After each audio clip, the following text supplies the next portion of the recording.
আমি মাইবোটাস থেকে বলছি। এটা একটা 2000-এর হাইড্রা ফেশিয়াল কেন করবেন? কারণ হচ্ছে যাদের স্কিনে একদম হাইড্রেশন নেই তাদেরকে করা উচিত, যাদের স্কিনে অনেক পিগমেন্টেশন ভর্তি হয়ে গেছে তারা করবেন, আর যাদের স্কিনে অ্যান্টি এজিং মানে রিঙ্কলস এত পড়ে গেছে, স্কিনটা ঝুলে গেছে, এটা তাদের জন্য। আর সবথেকে বড় কথা, এটা পিম্পলসের যে দাগগুলো আছে সেটা, এখানে পিম্পলসের দাগগুলো একদম পুরো চলে যায়।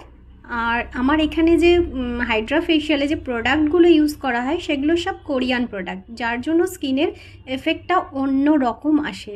যার জন্য, কারণ আমি যে এখানে ওনাকে করছি উনি কিন্তু অনেক একজন এজেড, কিন্তু ওনার স্কিনে সেটা শ্যুট করেছে, ওনার কত ভালো এফেক্ট হয়েছে, সেই জন্য উনি বারবার এসে এটা করেন। আর তাছাড়া হচ্ছে আমার কাছে কেন করবেন সেটা তো সব থেকে বড় কথা, কারণ হচ্ছে আমি যে এখানে সিস্টেমগুলো করে করছি সেগুলো একটু দেখবেন। আরও অনেক জায়গায় হয়, কিন্তু আমার এখানে হাইড্রা ফেশিয়াল একদম ট্রিটমেন্ট বেসিক নিয়ে হয়, অন্য রকম কিন্তু হয় না। আর আমি একদম ট্রিটমেন্ট বেসেই করি এটা, আর সেটা সবাই হয়তো জানে যারা যারা আমার কাছে হাইড্রা ফেশিয়াল এর আগে করেছে অনেকেই। আর আমার স্যালন হচ্ছে মাইবোটাস unisex salon, Salkia Howrah, near by my M Bazar, 35/1 Salkia Howrah. Bye bye.